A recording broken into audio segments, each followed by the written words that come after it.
راتیں سجدوں میں گزاری۔ اس کے ماں باپ اس کے اچانک ہونے والی تبدیلی سے خوش بھی تھے اور حیران بھی تھے کہ ان کی بیٹی اچانک کیسے اتنی مذہبی ہو گئی تھی۔ ایک دن وہ چائے بنا رہی تھی کہ اس کی اپنی امی کی آواز سنائی پڑی۔ آج پڑوس میں رہنے والی رابعہ بیگم آئی تھیں۔ وہ بتا رہی تھی کہ ان کی بیٹی سمیہ اور کاشان کی منگنی ہونے والی ہے۔ سمیہ اور کاشان کا گھر اگل بغل ہی تھا۔ وہ کھولتے پانی میں چینی ڈالنے لگی تھی کہ جب اس نے اپنی امی کے الفاظ سنے تو اس کے ہاتھ وہیں رک گئے اور پھر زور سے کانپ گئے تھے۔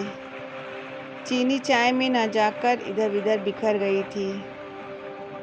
سمیہ کے والد اور اس کے والد میں بھی بہت دوستی تھی۔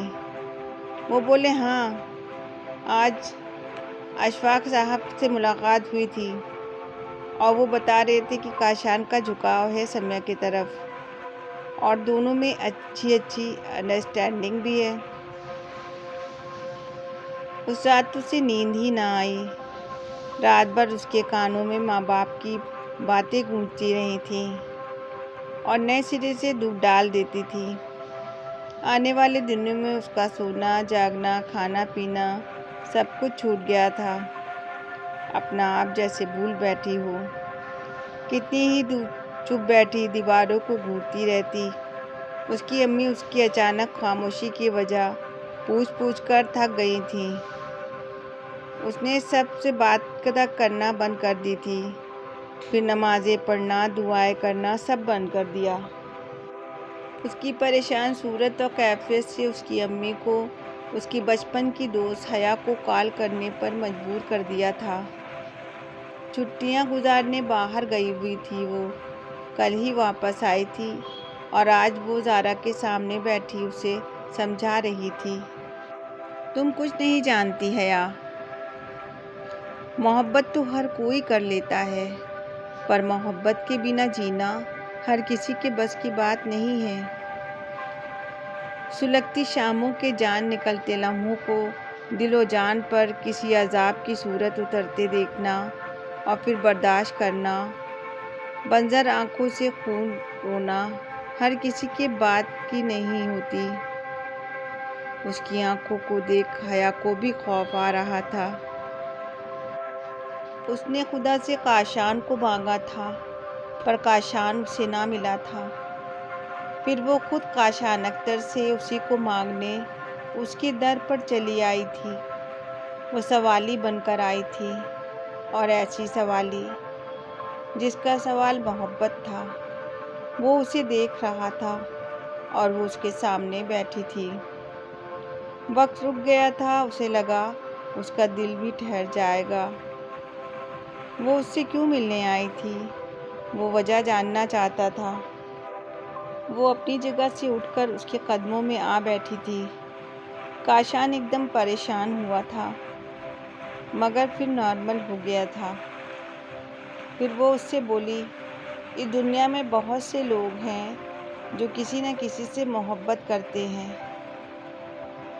مگر ان میں سے کوئی ایسا نہ ہوگا جو کسی سے اتنی محبت کر سکے جتنی میں آپ سے کرتی ہوں۔ میرے لیے دنیا میں اگر کوئی سب سے اہم ہے تو وہ آپ ہیں۔ آپ میری آنکھوں میں دیکھیں، اس میں آپ کا ہی عکس ہے۔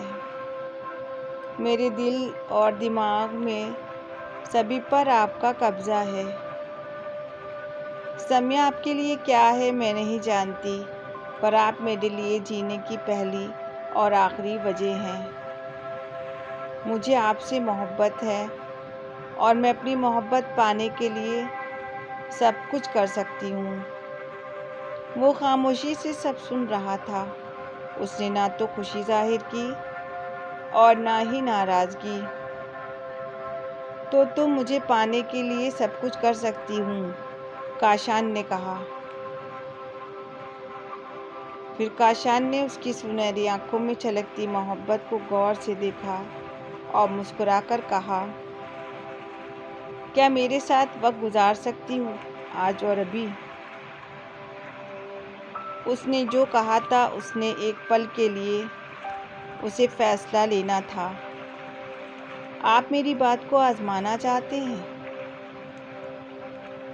اب تو تمہیں کوئی شک نہیں ہونا چاہیے، اس نے کہا، اور اگر میں آزمائش میں پوری اتری تو میں تم سے وعدہ کرتا ہوں میں تمہیں وہ دوں گا جو تم چاہتی ہو۔ فیصلہ اب تمہارے ہاتھ میں ہے۔ فیصلہ تو اب اس کے ہاتھ میں ہے اور اسے لمحوں میں کرنا تھا۔ ایک طرف اس کا ایمان تھا، اس کی عزت تھی، اور دوسری طرف اس کی محبت۔ اسے دونوں میں ایک کو چننا تھا۔ اس نے ایک لمحے کو سوچا اور پھر اس نے ایک چیز چن لی تھی۔ اس نے ایک لمحے کو آنکھیں بند کر سوچا تھا کہ کیا وہ کاشان کے بغیر رہ سکتی ہے؟ اندر سے آنے والے جواب نے اسے فیصلہ لینے میں آسانی دے دی تھی۔ اس نے ایک بار پھر اپنے سامنے موجود دونوں چیزوں کو دیکھا، پھر اس نے انگلی محبت پر رکھ دی تھی۔ اسے لگا اس کا فیصلہ صحیح تھا۔ وہ جب واپس جا رہی تھی تو بہت خوش تھی کہ اسے لگتا تھا کہ اس نے سب کچھ پا لیا، پر اسے خبر نہ تھی کہ اس نے اپنا سب کچھ لٹا دیا تھا۔ حیا نے اپنے سامنے بیٹھی زارا کو بے یقینی کے ساتھ دیکھا تھا۔ نہیں نہیں، تم ایسا نہیں کر سکتی، بتاؤ نا، یہ غلط ہے۔ اس نے نہیں میں سر ہلایا تھا۔